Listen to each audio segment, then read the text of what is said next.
My next question to you, Mokshda, is that would you recommend some specific literature for study of this subject?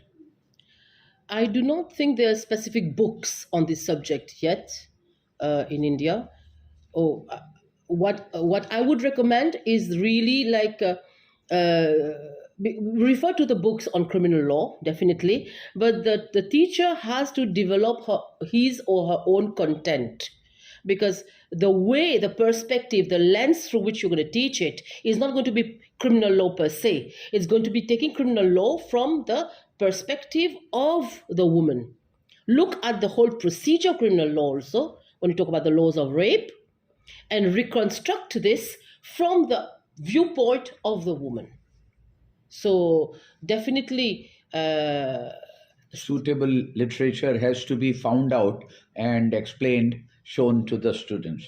Yes. I would also like to know your views that are there any places that you recommend students who are studying this course to go as field visit?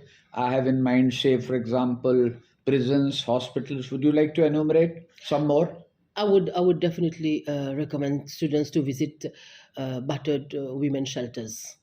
Battered women shelters. Very definitely. Well, very well. Yes.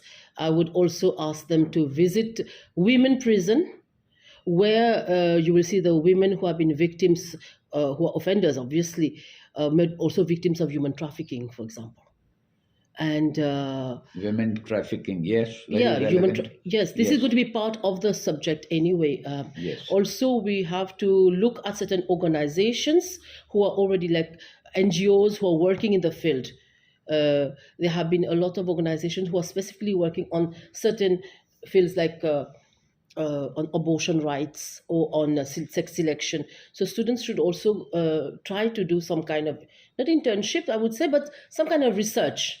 Field visit. That's why I use the word field visit. Exactly. And you have said, like, apart from this, there has been sort of catalogued cases of acid attack on the girls. Exactly. So they need to be studied to understand the psychology of the criminals as well as the victims. And can I also add that it is extremely important that there should be some kind of interaction or visit, or maybe organize it in a form of a workshop or conference with the police, because we should not forget that the police is a frontliner. They are the first person that any victim, any woman who's victim of any criminal offense is going to reach out to.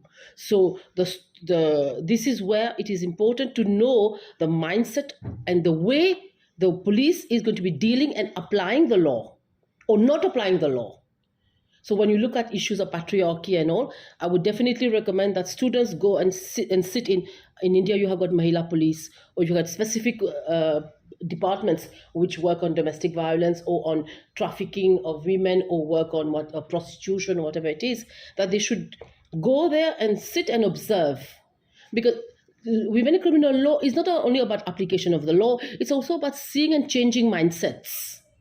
And mindsets can only be changed if it comes from within. Yes, I thank you for that perspective. Of course, my next question would put you in a quandary. It's a little sort of complex. I wonder if it is practical. I'm going to ask you what judgments of the Supreme Court you think would be useful to lay down a baseline for teaching this subject, women in criminal law.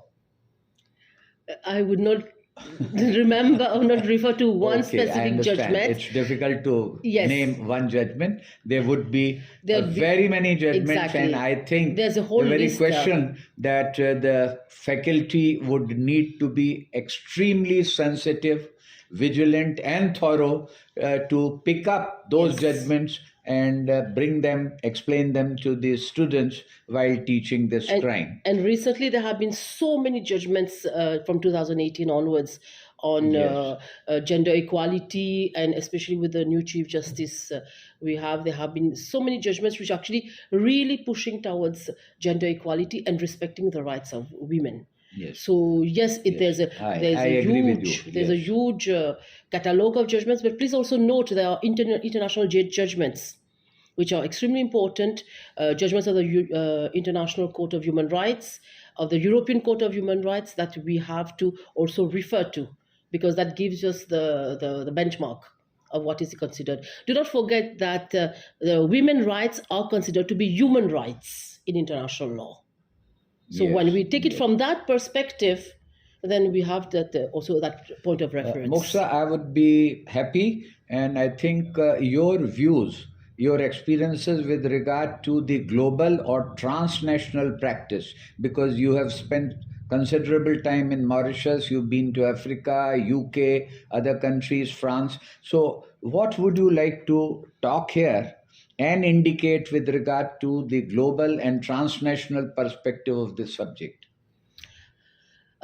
Regarding my own experience, this teaching of women criminal law actually helped me to have a base, a foundation for research in this area, which transformed into presenting papers and on into conferences, which helped me then move on to working with the UN, with UN Women, UNODC, on issues of violence against women at international perspective.